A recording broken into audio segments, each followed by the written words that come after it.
Merci à vous d'être sur la télévision Labari. Messieurs, dames, bonsoir et bienvenue à cette grande édition d'information. Et sur ce plateau, nous avons une invitée.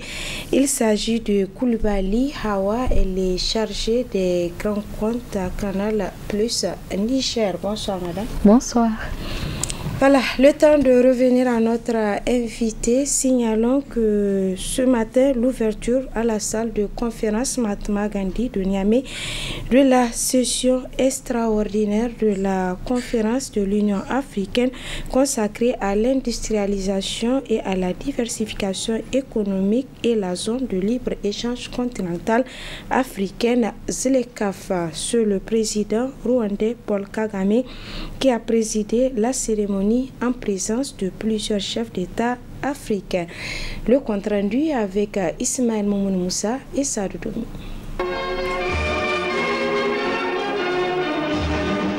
Regardez de la même direction pour l'émergence du berceau de l'humanité.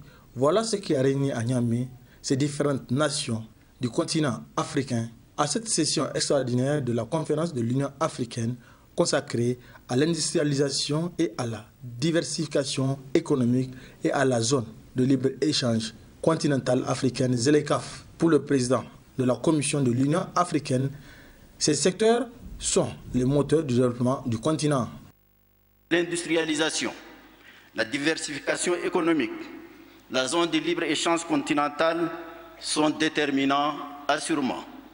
Il reste cependant solidement établi que les immenses difficultés à aplanir, tant au niveau des infrastructures de base qu'au niveau juridique et technique, ne seront jamais surmontées sans une forte volonté politique.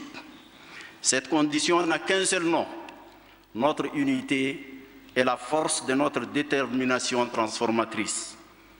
À l'Afrique désarmée de cette volonté. Le jour où le fait industrialisation et la ZLECAf seront devenus ces deux bâtisseurs de l'Afrique que nous voulons, une Afrique intégrée, prospère et en paix. Après avoir souhaité la chaleureuse bienvenue, le président de la République, Bazoum Mohamed, a rappelé à l'assistance pour un développement économique sûr. Ces secteurs ne doivent pas être dissociés. Qui dit industrialisation, dit forcément commerce.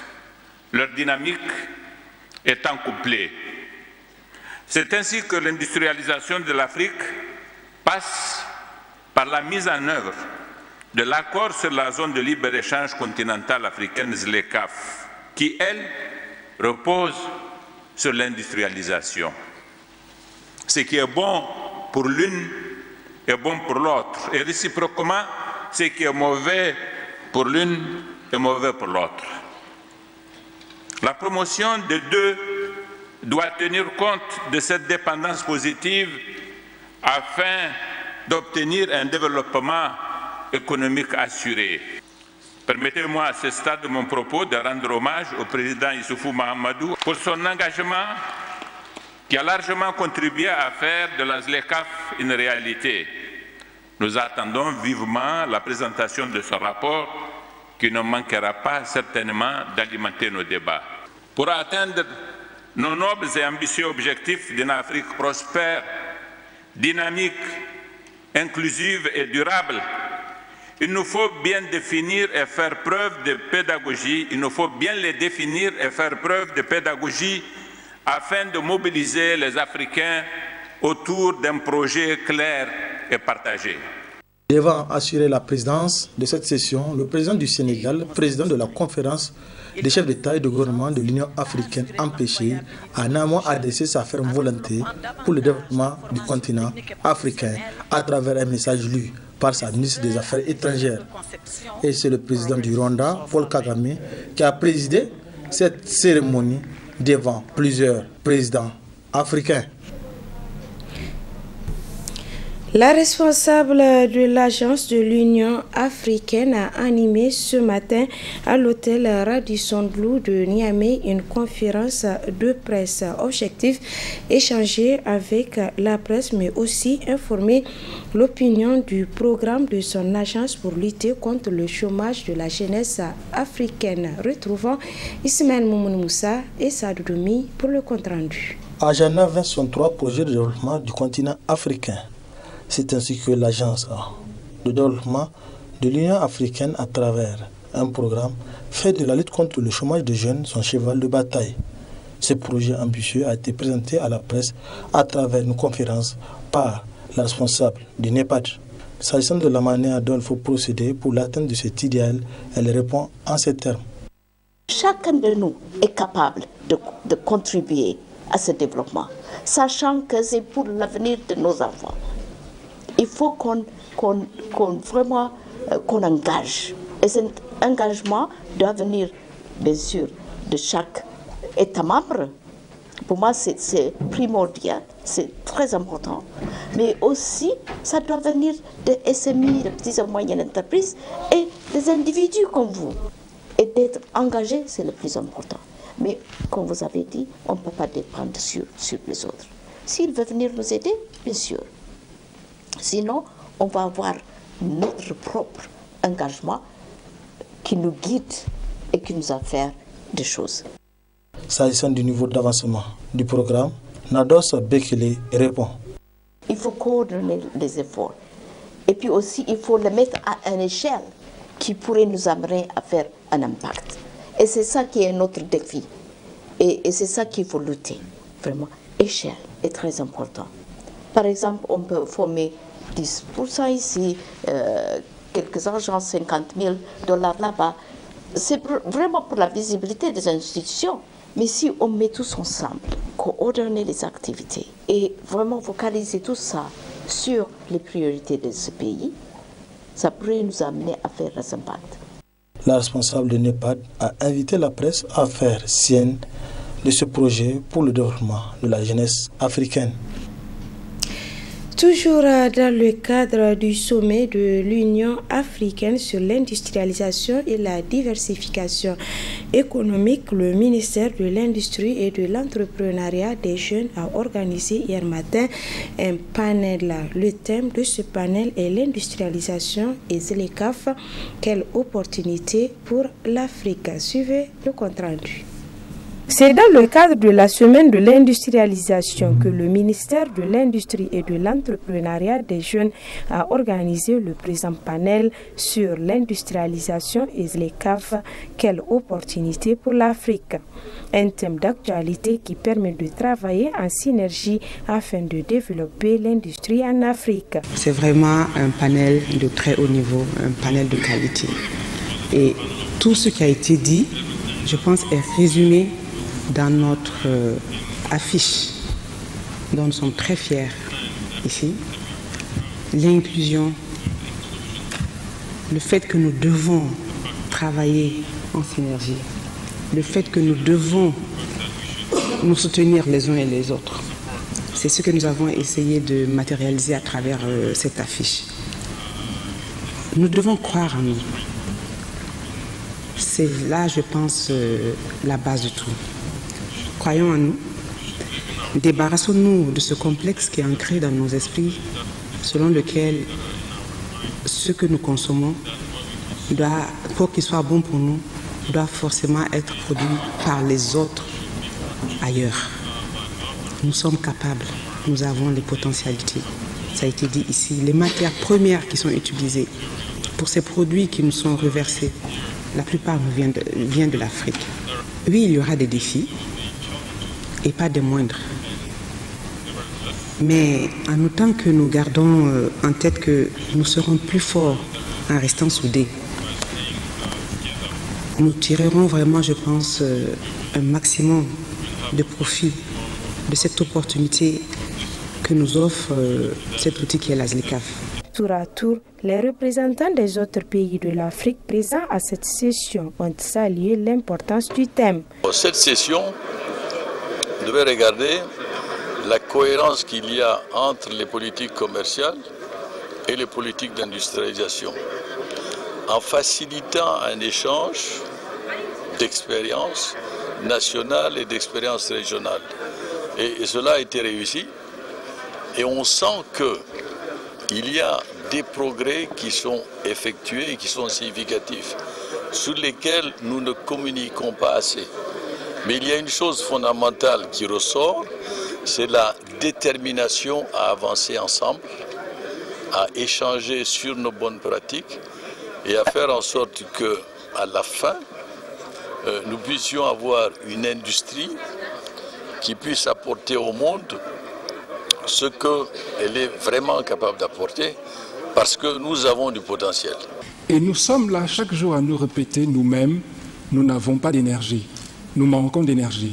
Or, cette énergie est extraite ici et d'autres personnes en font le bon usage qu'il faut pour produire les biens que nous consommons chaque jour.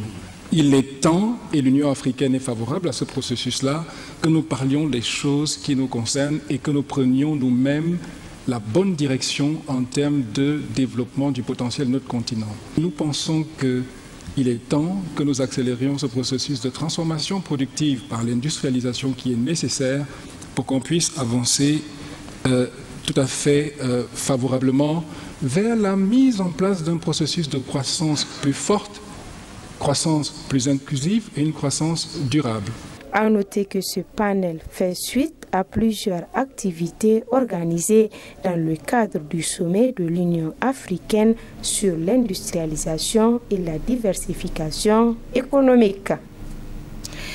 Un autre panel a été aussi animé hier, toujours en marge du sommet de l'Union africaine sur l'industrialisation, cette fois-ci sur le thème présentation de la zone économique de Niamey. Le panel a regroupé autour de la ministre nigérienne de l'Industrie plusieurs de ses homologues des pays qui ont expérimenté la zone économique. Le point avec Harriet Salah. Le Niger s'est désormais lancé dans le processus de création de la zone économique de Niamey.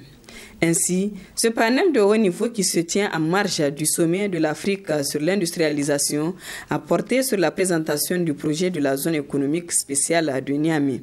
Un projet à 3 volets et aux avantages multiples selon le porteur du projet.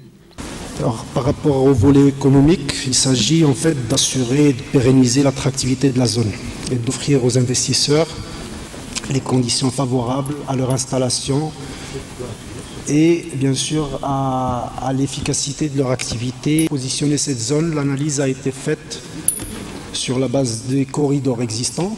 Sur le volet environnemental, en fait, l'élément principal provenait d'une problématique qui revenait souvent lors de nos discussions avec nos différents partenaires, et notamment le volet énergétique. Donc par rapport à ça, on a voulu répondre par rapport à cette problématique par une solution verte, c'est-à-dire une production d'énergie solaire, ce qui nous permettra de bénéficier du potentiel solaire très important du Niger. La ministre de l'Industrie, Mme Gourouza Magaïchi Salamotou, croit beaucoup à la réalisation de la zone économique de Niamey. C'est pourquoi elle a demandé aux ministres des pays qui ont déjà expérimenté la création de la zone économique de partager avec le Niger les forces et les faiblesses des zones économiques. Je voudrais partager avec vous la modeste et humble expérience de la République gabonaise en matière de zone économique. Il a donc pris une décision courageuse, celle d'interdire l'exportation de grumes et de procéder à la transformation de ces grumes locales. Il fallait donc un espace.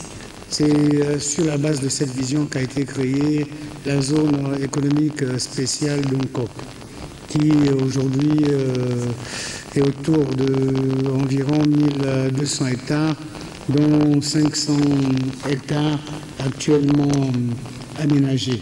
Vous avez dit qu'on devait parler un peu de faiblesse. Cela a été un peu la faiblesse, parce que nous avions un peu sous-estimé la popularité de cette zone. Et au fur et à mesure qu'on avançait, on se retrouve avec plus d'entreprises industrielles qui s'y installaient. Et on a vu qu'on n'avait pas nécessairement avoir la capacité énergétique.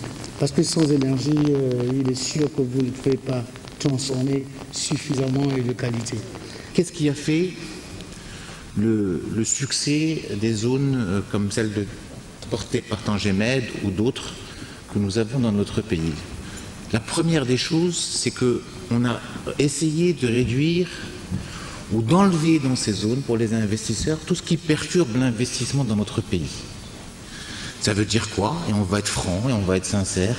La première des choses qu'on a essayé d'enlever, c'est la corruption. Et pour enlever la corruption, c'est très simple, on a empêché tous nos fonctionnaires de rentrer dedans. Et on a délégué l'autorité à l'intérieur de ces zones pour construire, pour valoriser, pour bâtir, pour donner de l'électricité, pour ceci, pour cela, etc., aux délégataires. Au cours de cette présentation, un film promotionnel du projet de création de la zone économique de Niamey a été visionné par les participants. Voilà, nous en venons à présent à notre invité. Je le disais, nous avons sur ce plateau Madame Koulibaly Hawa. Elle est la chargée des grands comptes à Canal Plus Niger. Madame, bonsoir. Bonsoir.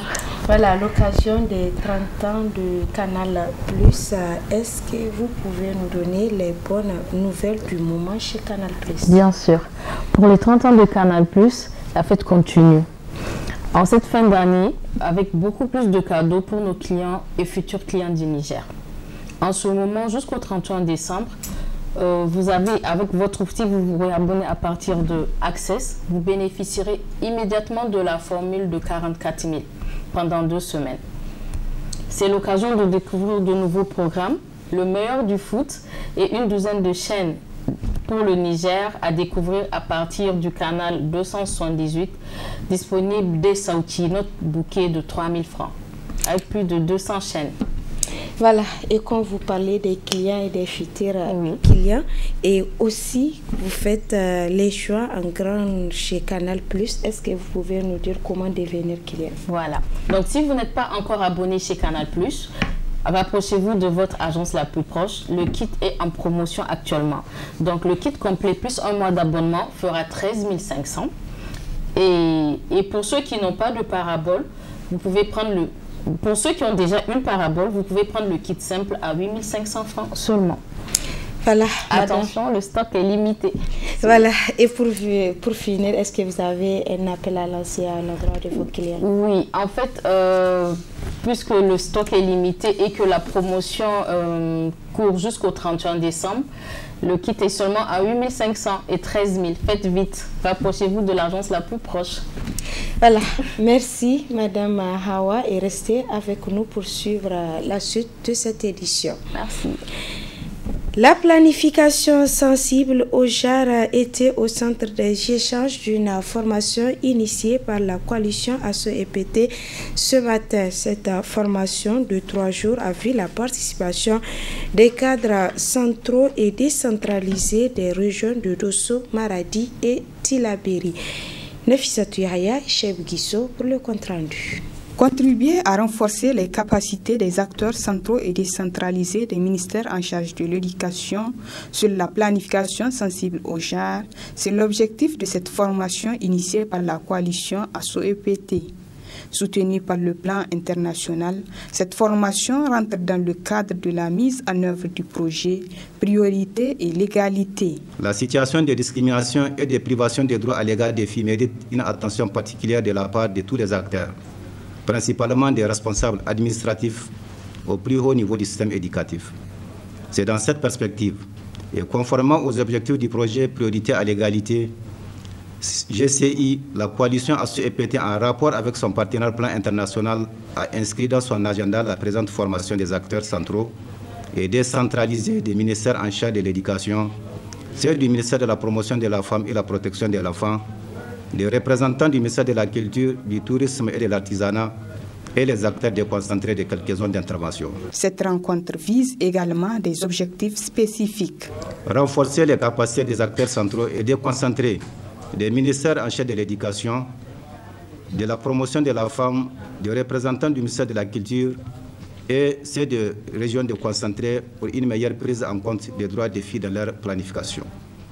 De familiariser les participants avec un cycle d'éducation sensible à l'égalité des genres, même en situation d'urgence, et d'identifier les obstacles à l'intégration du genre dans les différents niveaux, de lancer les discussions sur l'appropriation du processus d'intégration du genre dans les différents niveaux de planification par les acteurs gouvernementaux. À noter que cette formation, qui a vu la participation des cadres régionaux de Dosso, Maradi et Tillabéri, va durer 3 jours.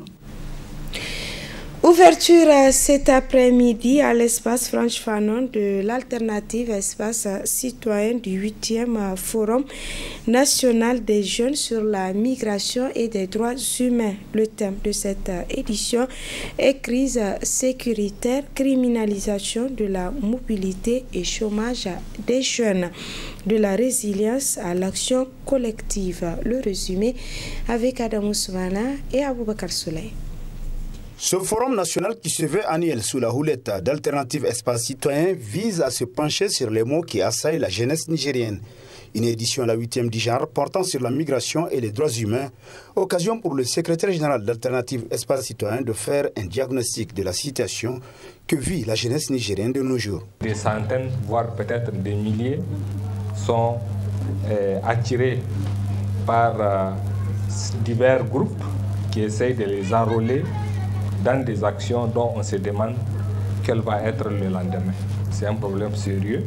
On souhaite que pendant les 2 jours qu'on sera ensemble, que les jeunes réfléchissent sur les voies et moyens de faire face à la question du chômage, qui les concerne en premier lieu, et réfléchissent sur les questions liées à la mobilité et la migration, mais aussi et surtout sur la crise sécuritaire qui est aujourd'hui un sujet de préoccupation et qui est, cette crise est la résultante de tout ce qui ne va pas et qu'on a laissé pendant des années perdurer. Procédant à l'ouverture de cette rencontre, le premier responsable administratif de l'entité qui abrite ce rendez-vous des jeunes venus des différents horizons du pays n'a pas manqué de louer la tenue de ces assises. Au nom de mes concitoyens, de la population de Niamey 3, nous souhaitons la bienvenue. Nous pensons que la démarche, c'est une démarche participative. Parce que comme le cadre avec, ça cadre avec l'intitulé du forum, Forum national des jeunes sur la migration et droits humains. Je pense que c'est une démarche participative et du donner et du recevoir. Je me rappelle très bien qu'ici au niveau de Niamey, nous avons tenu une réunion par rapport à la stratégie de sécurité de proximité. Et je pense que vous allez essayer de vous outiller avec cette stratégie de sécurité de proximité une fois au retour de vos entités régionales. En marge de l'ouverture de ce forum, un hommage mérité a été rendu aux membres de l'Alternative Espace Citoyen qui ont perdu leur vie en se rendant à Difa dans une mission similaire. Que leur âme repose en paix. Amen.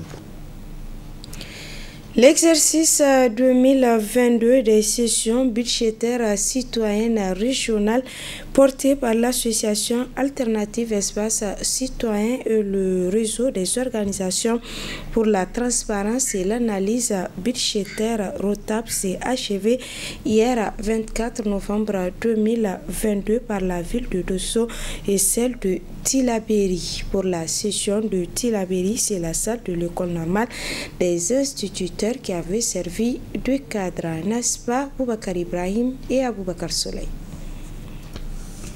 Le processus de vulgarisation budgétaire s'achève ainsi après plusieurs jours de tournée régionale. C'est ainsi que Dosso et Tillabéri ont constitué la 6e et 7e étape de ces marathons budgétaires qui s'est vu une meilleure approche pour inciter les contribuables nigériens à s'intéresser beaucoup plus aux actions gouvernementales. S'inscrivant dans une logique d'attachement constant à la formation citoyenne, le consortium des organisations portant l'idée là également n'ont pas dérogé à la règle. Une participante à cette étape de Maradi n'a pas manqué de faire part de son intérêt pour l'initiative. Cette session nous a beaucoup émus parce qu'on vient d'apprendre quelque chose qu'on a beaucoup négligé avant, qu'on ne connaissait pas avant. Donc on vient d'apprendre que tout citoyen peut participer aux sessions budgétaires. Donc on a le droit de demander aussi à nos dirigeants comment ils font leurs dépenses. Parce que c'est nos droits, c'est nos taxes, c'est nos impôts. Donc on a le droit de savoir comment est-ce qu'il gère nos ressources. L'appel que j'ai à lancer au niveau des autorités, c'est de vraiment accueillir la population, les citoyens, quand ils viennent vers eux, et de leur faire comprendre comment se passent les choses. Parce que ça motive. Si tu comprends où vont les ressources, parce que c'est nos ressources. Donc tu n'as pas d'inquiétude. Dès que tu sais qu'il est temps de payer, tu vas payer parce que tu sais que c'est dans ton propre intérêt. Mais du moment où tu ne sais pas où vont les ressources, tu ne peux pas. On est même découragé. Partout où ils sont passés, le directeur au département politique publique alternative Naïd ne cesse à répéter que personne n'est dirigeant parce qu'il est plus intelligent et qu'il n'y a alors aucun problème à demander des comptes aux gouvernants quant aux choix qu'ils font concernant les dépenses publiques, et c'est là tout en demandant aux citoyens d'éviter à leur tour de faire défaut sur le paiement de l'impôt. Les enjeux sont détaillés, les disparités énormes et l'ignorance est aussi grande qu'elle paraît inimaginable, avait-il poursuivi, d'où la perspective de poursuivre ces sessions. À rappeler enfin que des recommandations ont également été formulées à chaque étape et seront transmises à qui de droit. Lancé par l'ONG Counterpart International, le projet Jagoranti vise à vulgariser la mobilisation des ressources au niveau des collectivités territoriales. Dans la commune rurale de Kouré, cette initiative est en train de porter ses fruits selon la mairesse au micro de Studio Kalangou.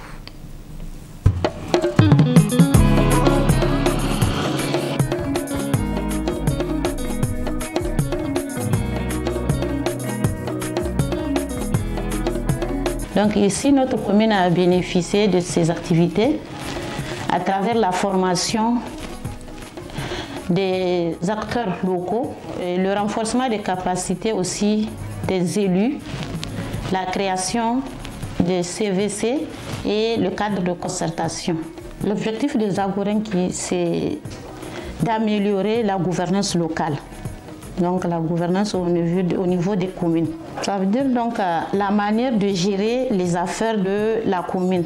Avant l'arrivée des Zagorenki, sans rien vous cacher, je peux dire que la gestion était très difficile parce que et nous, et la société civile, et les citoyens n'ont pas compris notre rôle, donc ce qui rendait du coup la tâche difficile pour nous. Mais quand Zagorenki était venu, quand il a commencé à faire des renforcements des capacités, des élus d'abord, des acteurs locaux, de la société civile, tout le monde a eu sa part en tout cas de formation à travers Zagorenki. Et je vous assure que ça a beaucoup changé parce que maintenant on se sent à l'aise avec la population. Avant c'est comme s'il y avait une barrière entre nous. Et Zagorenki est venu briser cette barrière-là. Maintenant, vraiment, on travaille en collaboration avec toutes les couches sociales de notre commune. Parce que grâce à cette... Je vous jure que l'année passée, là, le recouvrement de la taxe municipale n'a pas été facile. On n'a même presque rien eu. Hein, parce que sur près de 24 millions, je ne sais pas si on a eu 1 million. Mais cette année, à l'heure où je parle, là, on est à 5 millions et quelques. Donc, je peux dire merci Zagorenki et ça continue. Voilà, point final de cette édition. Merci à vous de l'avoir suivi et restez en compagnie des programmes de la télévision La Varie.